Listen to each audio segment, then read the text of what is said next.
Please be seated. Thank you so much, Icy. Matt Eisman, I mean, he's the best. How can anyone dramatize the situation more? I love this guy, so thank you very much, Matt, for this wonderful introduction. And I have to say, it is wonderful to be back again in Vienna, to be back in Austria. I always miss the delicious food here, and the delicious wine, and the schnapps, and all of those kind of things.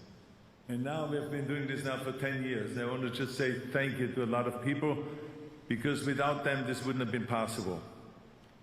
First of all, thank you so much to my partner, President van der Bellen. You've been a true friend. He is a conservative like me and the Green Party leader together, united in our mission to terminate pollution. For a decade now, our partnership has shown to the world that clean air and clean water is not a political issue. It is a people's issue. I want to say thank you for your partnership and for you believing in us and believing in this cause. You've been an absolute jewel. Let's give a big hand, President van der Bellen.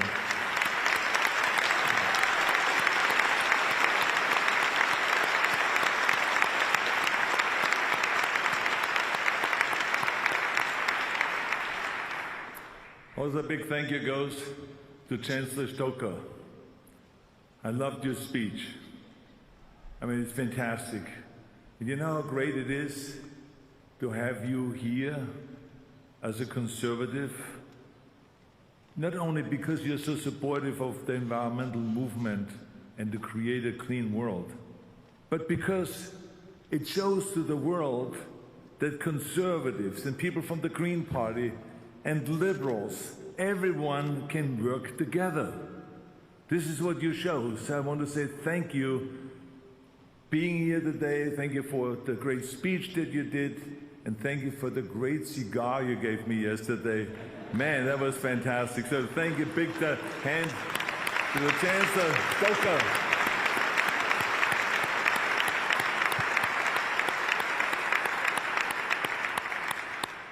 And yesterday, of course, you said to me, you said, Arnold, why do you look like so surprised? And I said to you, I said, because I see the same Chancellor 2 years in a row. I mean, this is a record. I mean, this is like unbelievable. So thanks, you've brought stability back to Austria. Thank you very much for that. A big thank you also goes to Monika Langthaler and our entire team. They worked their butts off throughout the year so that we can come together here and inspire the world. I just thank the world of Monika. Monika, you're an absolute jewel also. Without you, we couldn't do that. So thank you very much. Big hand also to Monika Langthaler and the entire team.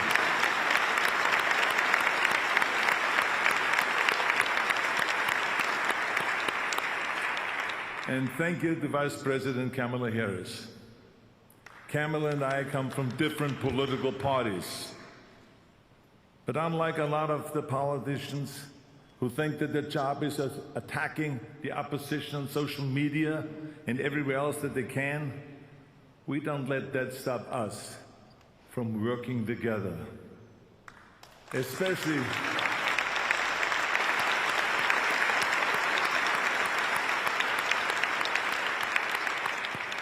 when it comes to terminating pollution, because Kamala is also a terminator. She also wants to terminate pollution. We're in total agreement with that. I want to say thank you, Vice President. It means so much for us that you came all the way from the United States to come here to our climate conference. It is really fantastic, and I hope that you can stay a little bit longer so that you can enjoy Austria, to go maybe on a little boat ride on a Danube, or to see the beautiful Stephan's Cathedral, or to eat the delicious Austrian food and enjoy the wine. And, of course, we are known for our museums, especially the Schwarzenegger Museum. You got to go and see that one. Anyway, thank you very much for being here today. It means a lot to us.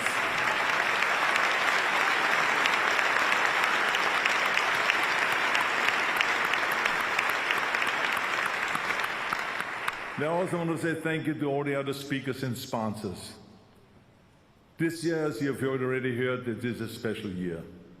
It's our 10-year anniversary, the 10th annual summit, and it has been a fantastic experience. 10 years ago, we started here in Vienna with one mission, that is to terminate pollution. Some people said it was a crazy idea, but I have heard this my whole life. When I wanted to be a bodybuilder, they said, this is a crazy idea. When I wanted to go to America, they said, it's a crazy idea. When I wanted to be a leading man in the movies, they said, well, that's insane. What a crazy idea. It would never happen. So, of course, I pay no attention to that. I mean, they even said, leave the environmental summits to the United Nations and to the world leaders.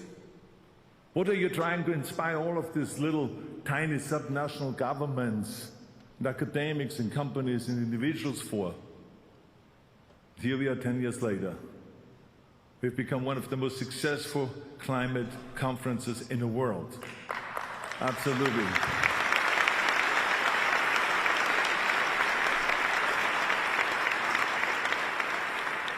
And look who stood here on the stage.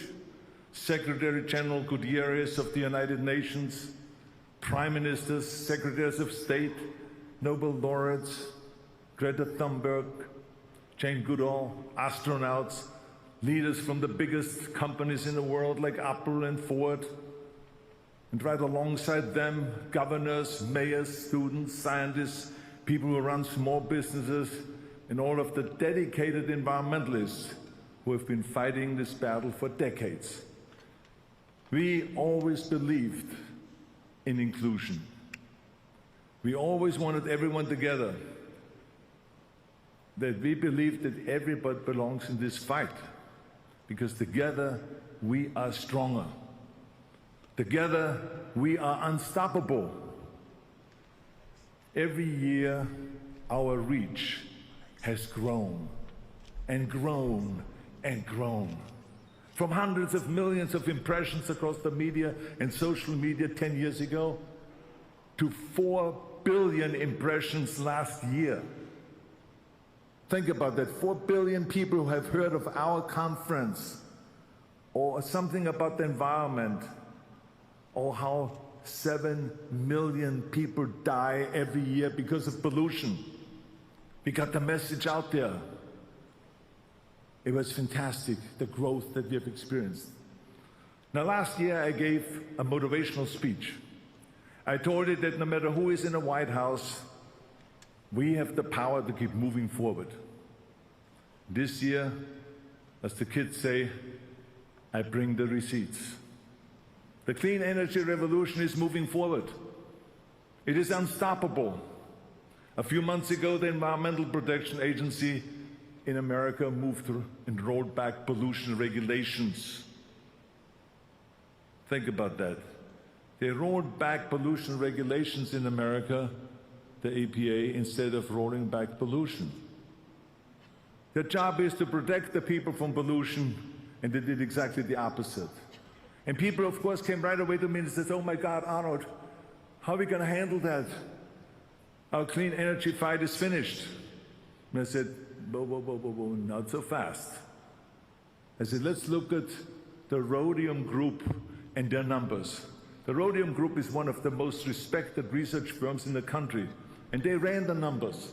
And they found that even after the rollback, US emissions are still on track to land 26 to 35% below the 2005 levels by the year 2035. See, the administration didn't stop us. They tried. Oh, they try very hard. But we are unstoppable. You see what I'm saying? You know why? Because most of the real work was never being done in Washington in the first place. We have learned that we can't just rely on Washington. There's one time a Democratic president and a Republican president, and a Democratic president and a Republican president. This goes back and forth. And the policies change each time. So we've learned not to rely on Washington and to keep working ourselves. And the real work was being done by all of you, by the subnational governments, by the states, by the cities, by businesses, by the people who got off their butts and went to work, by technology and innovation.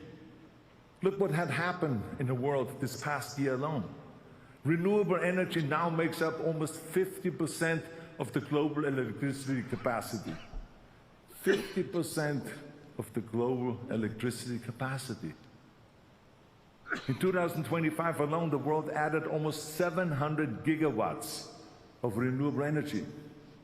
The International Energy Agency expects another 4,600 gigawatts by the year 2030, more than double the previous 5 years combined. Now stay with me on this one here. I love this one.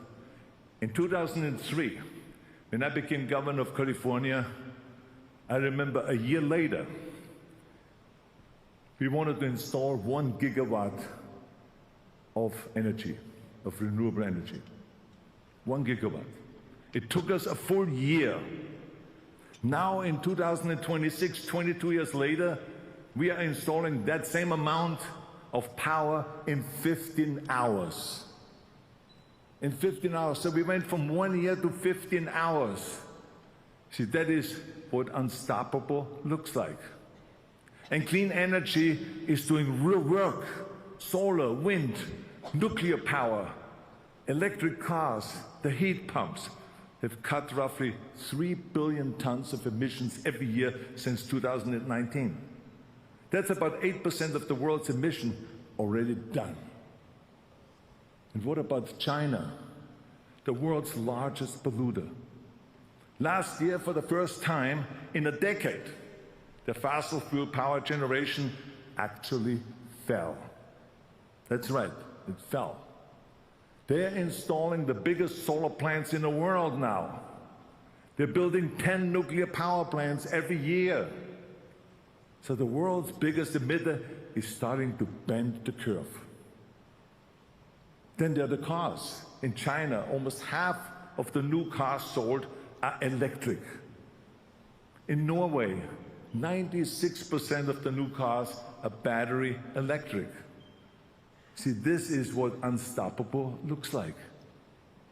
And California continues to lead the way, no matter how much the federal government is trying to fight us. We fight back. We fight back. Just when I was governor of California, they keep fighting back in California no matter what. And the great work goes way beyond California. How about Texas? They've installed more renewable energy than ever before.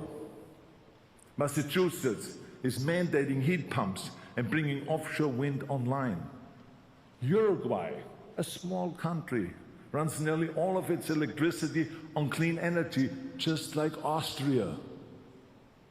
You know how proud I am of those countries? It's just smart policy and the will to lead. And here is one that should make every fossil fuel executive very nervous. Very nervous. Maersk, the biggest, actually the second biggest freight company and shipping company in the world, they have at any given time 700 huge ships out there. They're delivering products all over the world. And we know that shipping is one of the dirtiest industries on the planet. And Maersk is going to be net zero by the year 2040, 10 years ahead of the rest of the industry.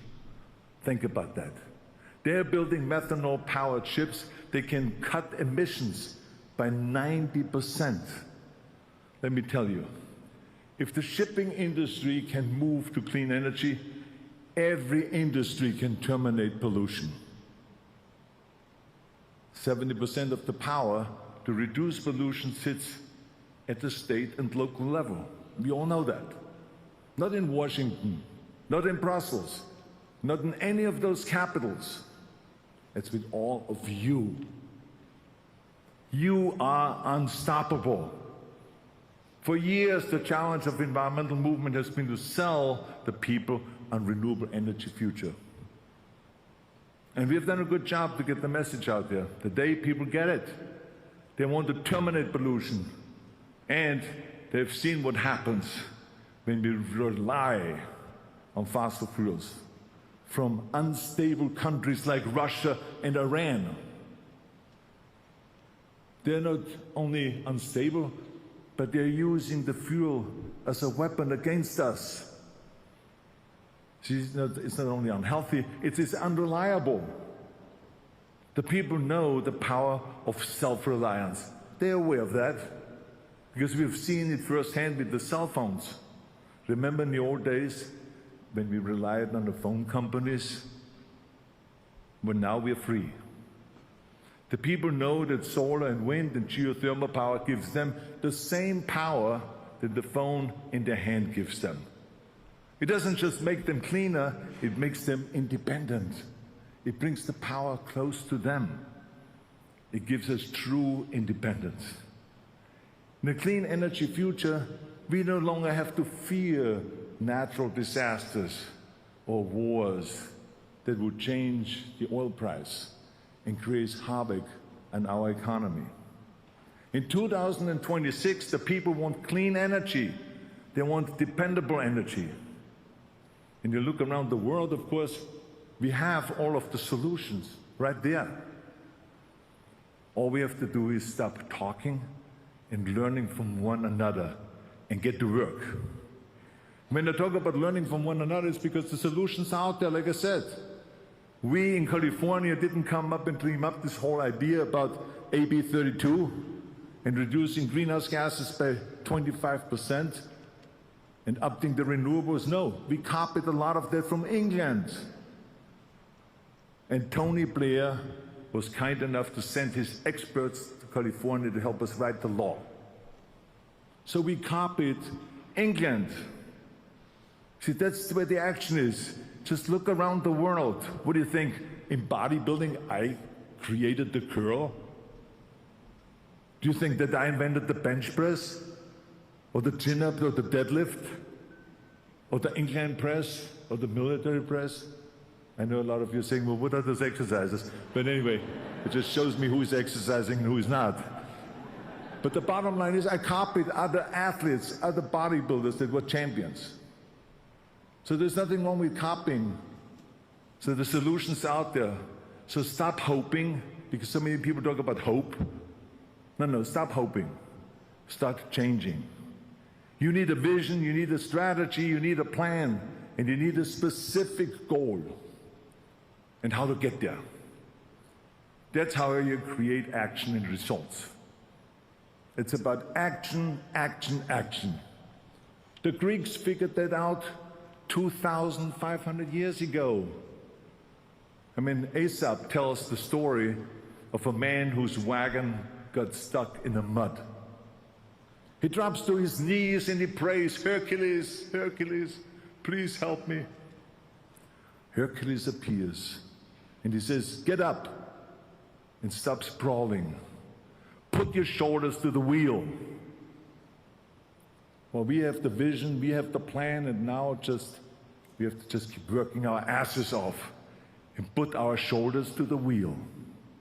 Our job is to keep this unstoppable momentum moving forward and to bring everyone on board. Because the people believe that we can change. The people are right. We will build a clean energy future. That I can guarantee you. One city at a time, one state at a time, one university at a time, one company at a time, one person at a time. Let's put our shoulders to the wheel. Thank you very much. Thank you.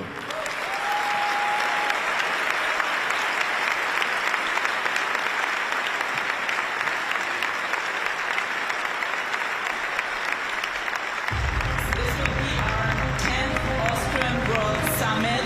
Welcome to the Austrian World Summit! Yes, we do live in challenging times, we do live in difficult times. Climate disruption is upon us. It's climate crunch time. It's not so much hope we need, it is action. The key ecosystem in my life is the forest.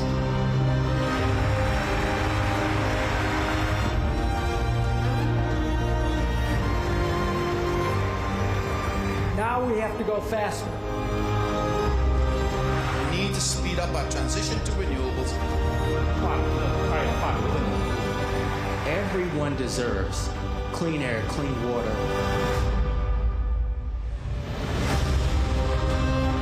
This hat is circular economy made out of waste. If we don't act, we are criminals.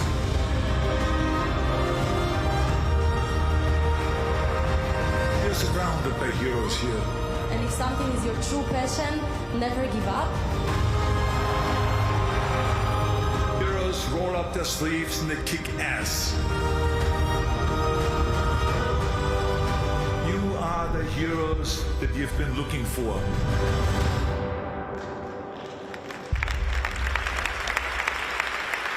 Ladies and gentlemen, we are very much looking forward to this next panel, and we have a special guest to moderate it. He started his journalism career in his hometown of Los Angeles, and now he's becoming known not just throughout our nation, but throughout the world for his incredible reporting on CNN. He is a man who always knows what the story is. Ladies and gentlemen, please welcome Alex Michelson. Thank you.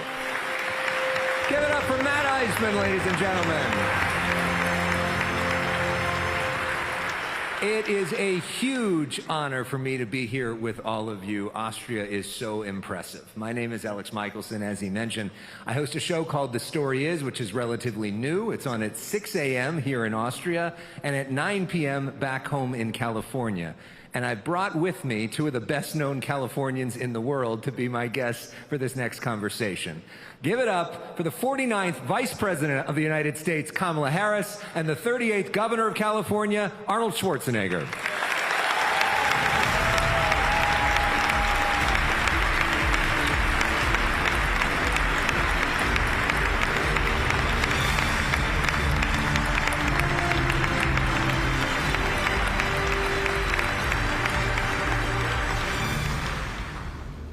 Thank you very much.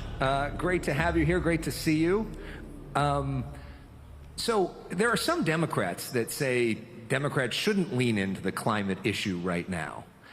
Why, for you, was it important for you to come here, halfway across the world, with a Republican governor to Austria? What's the message you're sending just with your presence here today? Yes, Madam Vice President. Yeah. First of all, I thank you, Mr. President, Mr. Chancellor, for the warm welcome and the words that you spoke this afternoon. I think that what Governor Schwarzenegger has been able to do over these 10 years is the short answer to the point that you made, which is this is an issue that impacts us all. We are increasingly, as a world, interdependent and interconnected. And when we think about one of the most pressing issues, that is everything from a national security issue, Mr. Chancellor, you mentioned that, to what we must do to care about the health and well-being of children, to how we can think, Mr. President, you talked about innovation and economies and growing economies. The governor has talked forever and done extraordinary work that is internationally recognized.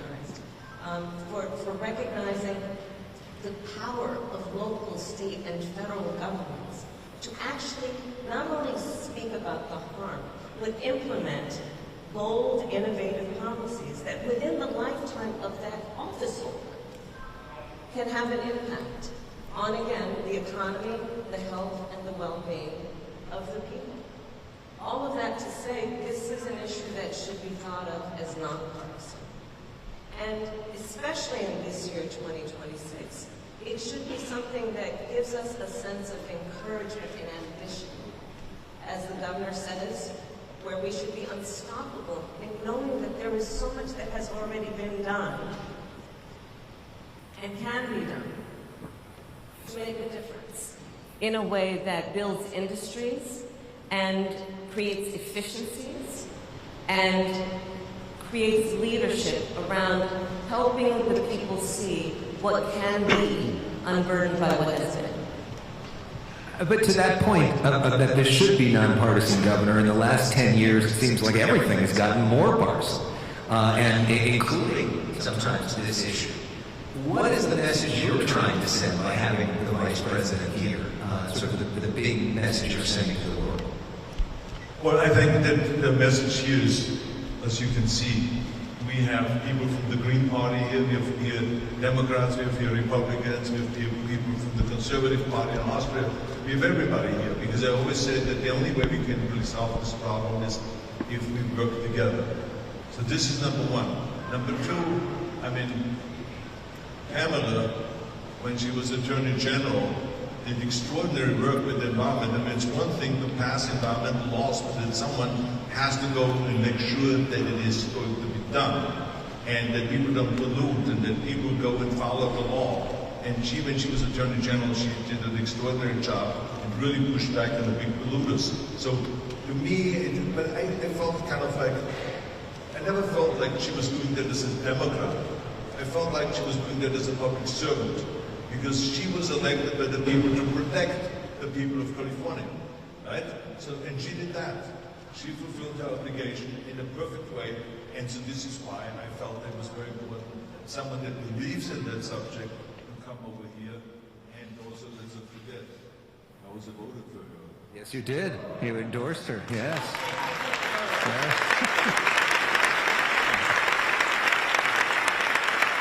But If I may add to what the governor, on the issue of what we will do to terminate pollution and to save our planet, the policy must include, and my experience as Attorney General reinforced that for me, the policies must include accountability and consequence for bad behaviors.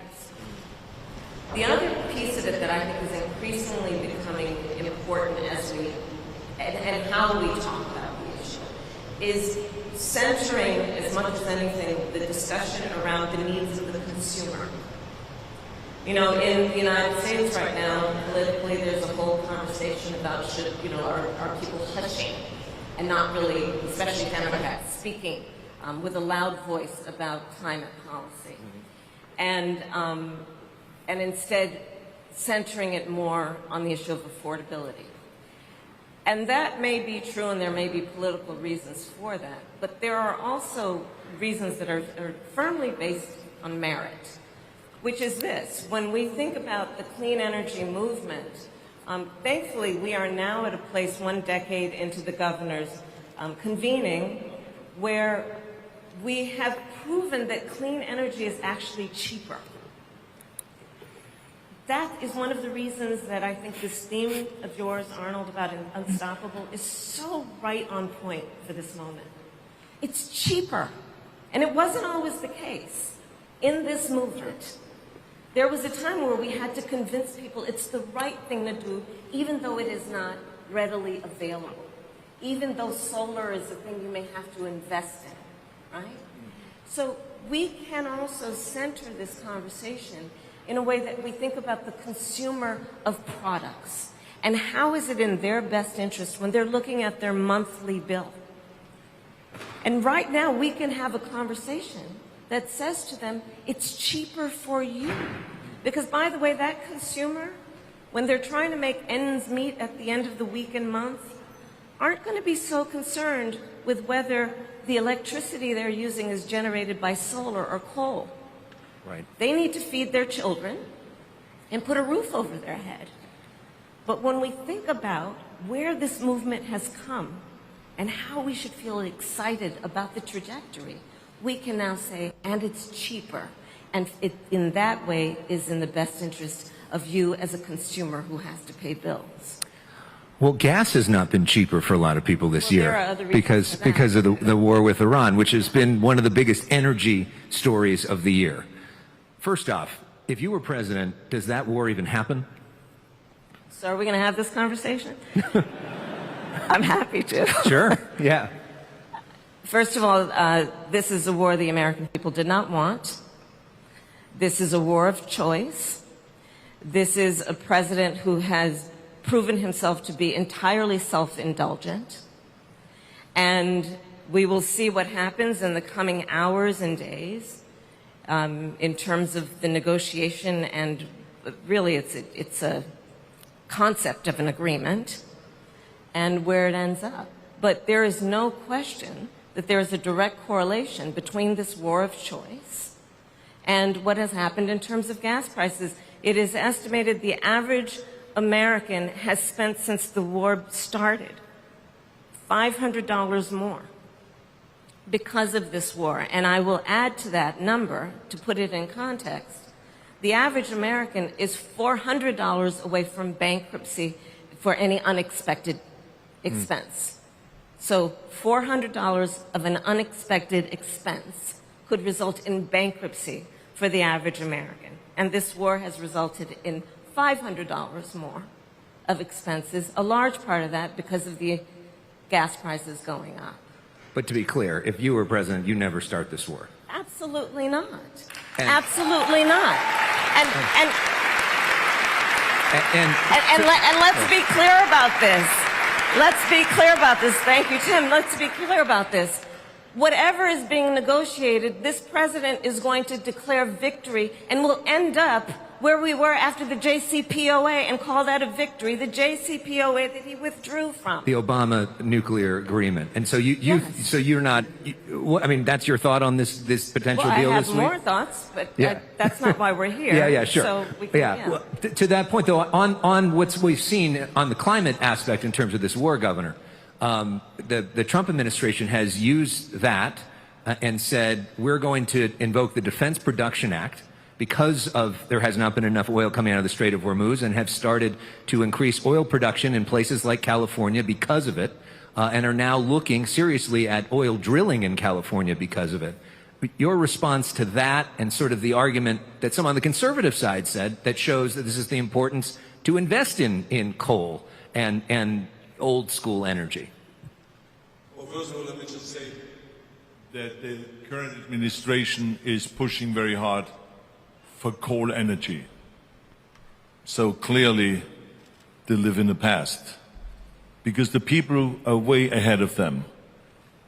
This last month, for the first time, renewable energy from solar has surpassed the energy from coal. So it's for the first time ever that this happened in the United States. So just think about that. Even though that Trump and his administration is pushing for coal, electricity now from renewable energy from solar has surpassed coal. So this is the future. That's why I said here earlier, it doesn't matter who is in the White House, we are going to move forward. We are unstoppable. We are going in the right direction, because the people have learned in the meantime that coal is a big polluter, and no one wants to be part of the 7 million people that die every year because of pollution. So it doesn't matter. Now, when it comes to drilling oil, I mean, I believe that we should rather build, create a law that says that you have to have solar panels on every warehouse in California. Because when you fly around with the helicopter in California, you will see millions and millions and millions of square feet of rooftops of warehouses that could have solar and produce a lot of energy, much more than the oil ever will. And it is clean. So this is the direction I would go. But I have to say, thank you.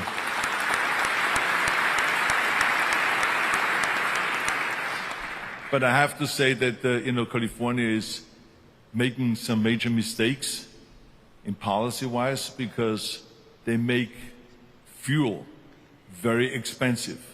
So our fuel is around $2 per gallon more than the average in the United States. And the reason is because the Californian legislators somehow feel like they don't want to have a refinery in California. So the refineries now go to Texas. So now you have to go and ship all the oil to Texas, then you do the refining, and then you go and ship it back again. Well, what do you think what happens when you ship? That creates pollution. So it is absolutely contradictory to what they believe in. So they're a little confused, which is not unusual with legislators, may I remind you. Okay, so, but I mean, the bottom line is, I think that it needs the leadership to kind of bring kind of coherency in there and to just say, this is the direction we go. There's a lot of things like that we can do. And because the will is there, California is for the environment. We are leading in the environment. We've been the first ones to pass the strict laws and everything with the help of this very same kind of legislators, with the Democrats and Republicans coming together. And we did it. And we did something that was like, became a model for the rest of the world. And like I said earlier, we copied England.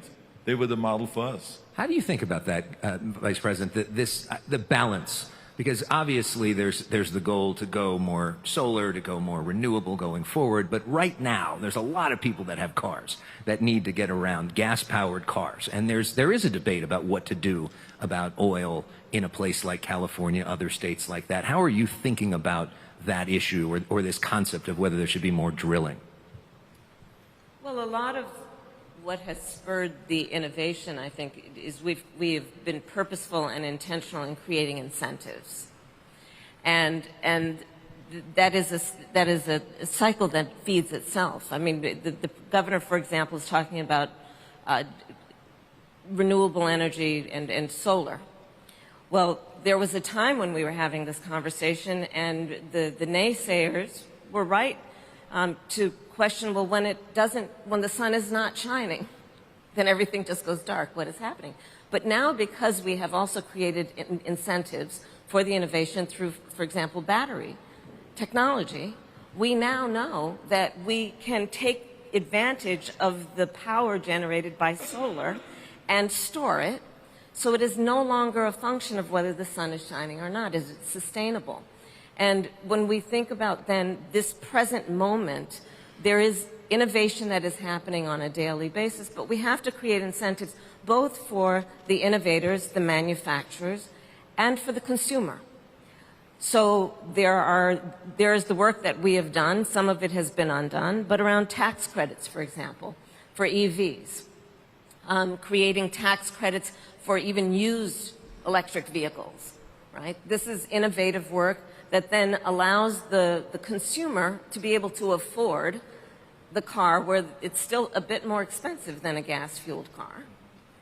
But doing it in a way that then creates the consumer confidence in the technology and also the prevalence of it. It includes, I mean, these are mundane, perhaps details, but critically important. Having then fueling stations for EVs while we are building the technology. Now we are building EVs so that we can go about 300 miles. What would that be in metric measurement? Somebody will help me. But about 300 miles, right? Which before it was a shorter span of time. So do we have then the outlets for the fueling of those electric vehicles so that people can drive long distances? That is happening in real time. But incentives are critically important to changing consumer behaviors. And then there's all these sort of legal fights as well. I have one more News a Day question, then I'll let you off the hook. Last time that we talked on camera was February 2024, and I watched that interview again, and you predicted at the time, you said that if President Trump is reelected, he will use the Department of Justice to go after his political opponents. Yeah. Governor Newsom in California says that's happening to him now and his wife.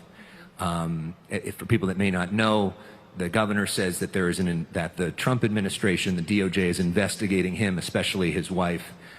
Governor Walz, and your running mate, says that that's a BS investigation. We don't know that much about it yet, but what do you think? Do you think that's a BS investigation? I predicted just about everything that has happened with this administration. And you say I told you so?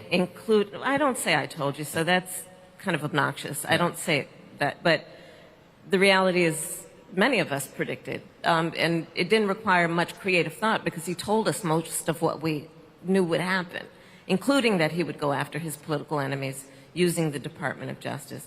I am not surprised that he may be using the Department of Justice to go after a political enemy in the current governor of California.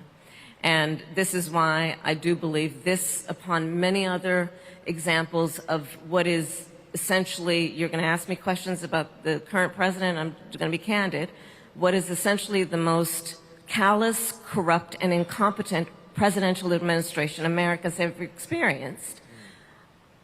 And for that reason, I have no question or doubt that we will win the midterms, and it will be a result of people of every background and political association who will contribute to that outcome. I mentioned to one of the officials here, it's important, and I say this to all of my friends here who are not from the United States. Please do know and recall that in the 2024 election, 1/3 of the electorate voted for the current president. 1/3 voted for us, 1/3 did not vote, which means 2/3 of the American electorate did not vote for this.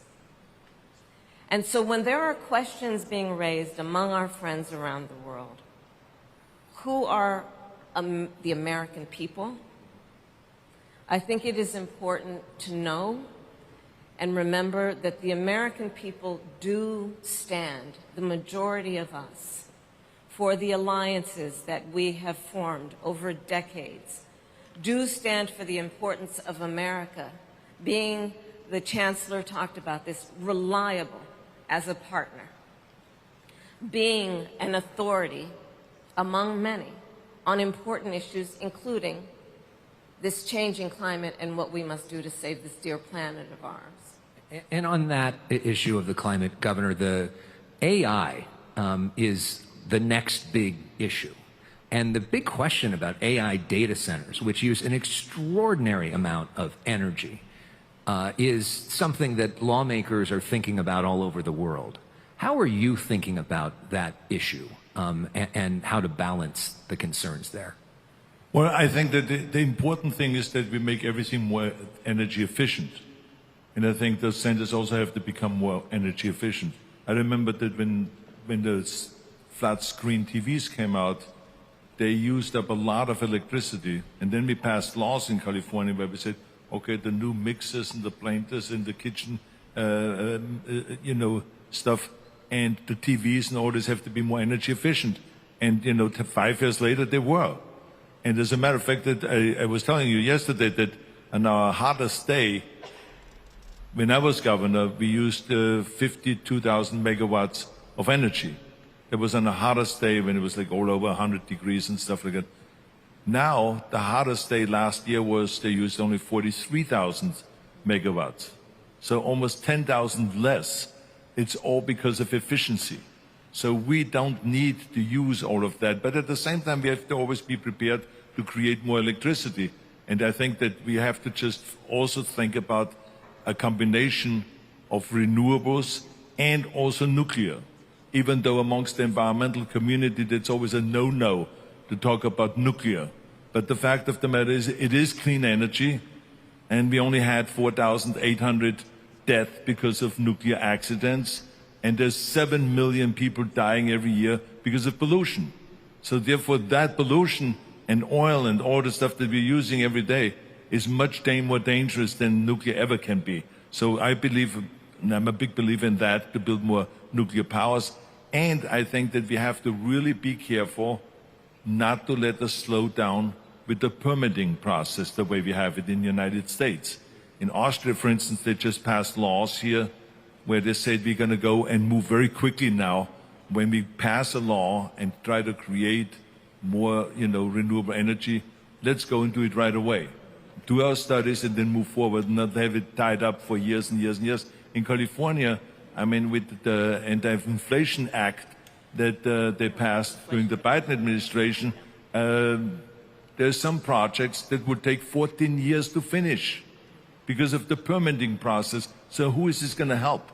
When you pass a law and then you cannot move forward and you cannot go and build the solar or the wind or the stuff that you have put out there, and how is it going to help then with your Inflation Act when you cannot act immediately and start spending the money, put people to work and all of that? So it doesn't make any sense. So I think that it is very important that politicians in the future think about reforming this permitting process rather than kissing up to the trial lawyers and having them just keep suing and delaying, and nothing is getting really done because the will is there to do it.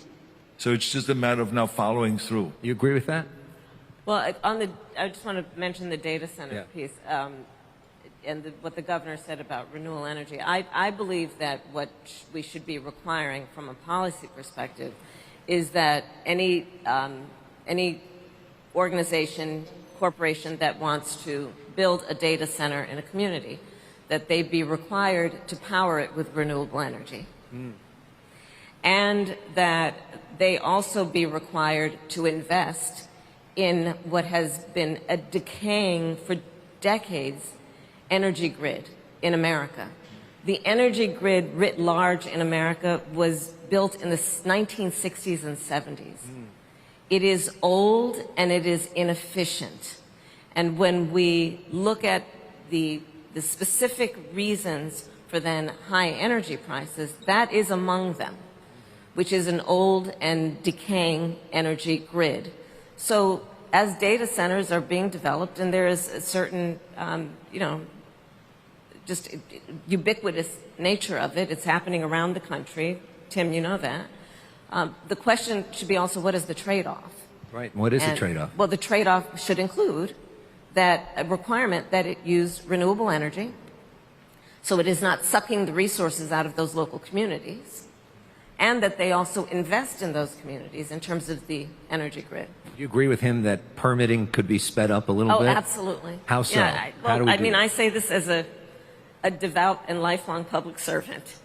The bureaucracy in government is overwhelming in its ability to slow down innovation and progress. And when we look at increasing distrust that the public has in government, I do believe that is one of the reasons. We have taken on an ethos almost that prioritizes process over progress to our detriment. When I think most countries, but I'll speak for America, when we look at and ask, why do the people not trust their government or its leaders?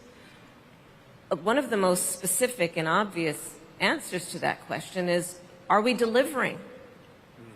And are we delivering in real time for the real needs of the people? And the basic need that the people have is to be able to afford life, which means raise their children, have enough to eat, have a roof over their head, be able to take a vacation from time to time. And when we're not meeting those needs, we fail. And bureaucracy, and therefore what it does to delay the speed with which we should address the needs of the people, results in distrust and also inefficiency. They're telling me to wrap up, but I want to ask each of you a question about the future, because that's what both of you are so focused on. First off, just on your future. There's a lot of people, you've talked about that you're thinking about running for president, right? How is that thought process going? What's the process in that? And I know you're on a listening tour, and I'm curious what you're hearing from people as you've gone around the country, what people are telling you that maybe you've learned that you didn't know before the process of doing so. What people are telling me includes that they want to believe in systems, and they've lost trust in those systems. What I hear a lot is that people know that at the end of this administration, there will be a lot of debris. I tell them often, I can't guarantee that it won't get worse before it gets better. But the one thing I do know is at the end of it, there will be a lot of debris, and it would be irresponsible to then address that in a way that we only talk about what should we do, what do we need to do to rebuild. If we do that with any sense of nostalgia, that would be irresponsible. Because the reality is, even before, there were many things that were not working for a lot of people. The status quo is not working for a lot of people. And what the people are telling us is that they want things to be better. And in some places, what that sounds like is we want that to be broken. But they don't actually necessarily mean break it through destruction. but they do mean it has to be better. And I think the people are right. One of the things I think about in the context of the future is Gen Z. I love Gen Z. They are, in the United States, I'm not sure about here in Austria, they are a larger population than baby boomers demographically. They are between the age of about 13 and 28. They have only known the climate crisis. They experienced a pandemic where they lost significant portions of their education and socialization. And the thing I love about this generation, they are so beautifully impatient. They are not waiting for us to figure it out. And if we think about, as we invest in the future of our world and we are unstoppable, if we think about investing in that generation, knowing, for example, that someone who is 20 years old today, based on all actuarials, will live to be about 100. Policymakers among us, let's think about what are we doing right now that for the next 8 decades of their life will plant the seeds for the majority of the life they have yet to live. That gives me a great deal of optimism about what we are capable of doing if we think that way. So all that being said, does that make you more likely to?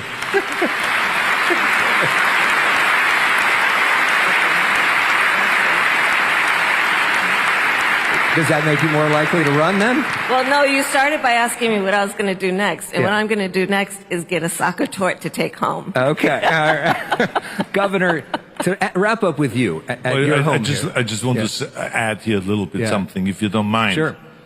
Okay, number one, she's right about the generation. They're seeing all my movies. So this is what I love about them. They're there with twins and with Kindergarten Cop and Terminator 1, Terminator 2, Terminator 6. It makes no difference. And so that's just really great. So I see it from both sides. How do we educate them so they go in the right direction environmentally, and how can I make them see my movies? Okay, so this is like, I always go on both tracks. Number two, you talked about her running for president again and all this stuff. I think that we should reveal that I was partially a big supporter of hers and voted for her because she promised me she would do immigration reform, meaning that an Austrian-born can also run for president of the United States.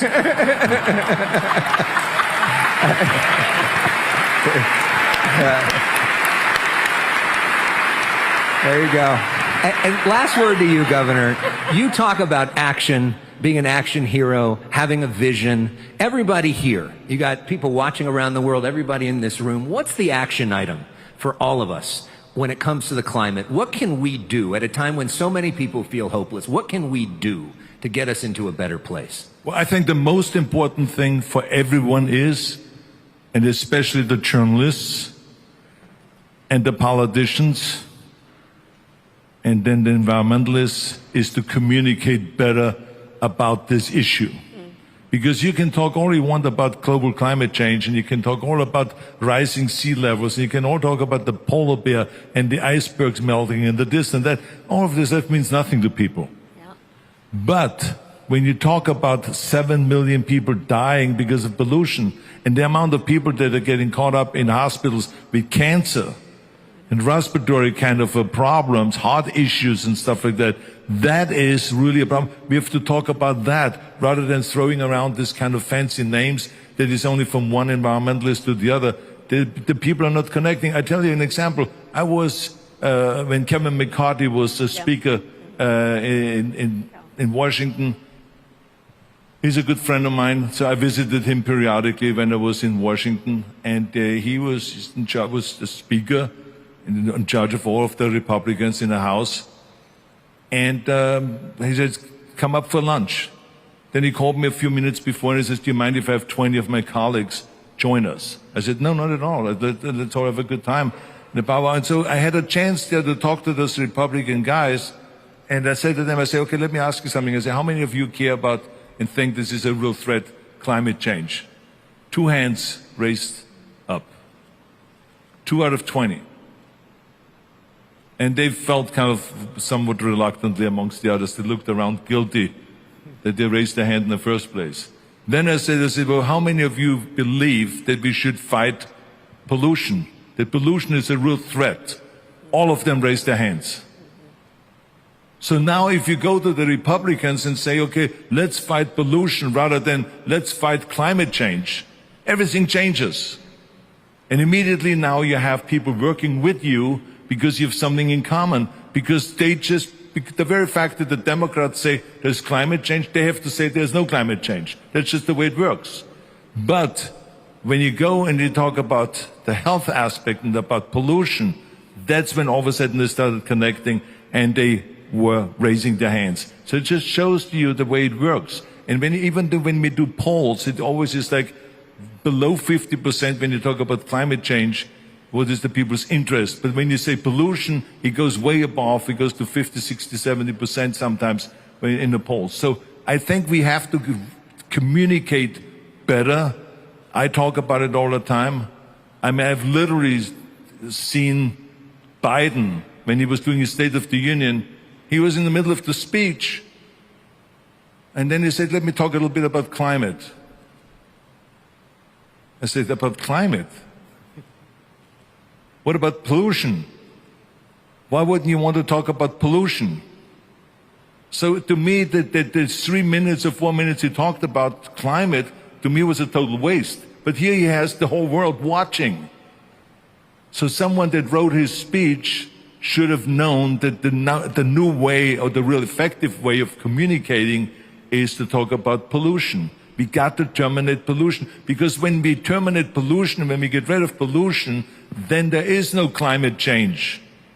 There will be no heating of the earth and all of this, the temperatures going up and the melting of the glaciers and the sea level rising. We got to go to the source, the pollution. And pollution comes from fossil fuels. So we got to go and get rid of fossil fuels and replace that with renewable energy and with nuclear power and with all of those kind of new technologies. That's as simple as that. To me, that is the issue that has to be addressed, and the journalists have to learn how to kind of shift gears and not continue talking about climate change and about climate and using all this, climate justice and all of this kind of thing. It's like it goes right over people's heads. Let's go down to the facts. Pollution. Let's terminate pollution. And you do that so well. I always end on a cultural question, so real quickly, what is your favorite Arnold Schwarzenegger movie of all time? Terminator. Terminator. There we go. So we're all going to terminate pollution together in that spirit. Thank you both very much for the time. It is so great to see you. Thank you. Give it up. Vice President Kamala Harris and Governor Arnold Schwarzenegger, ladies and gentlemen.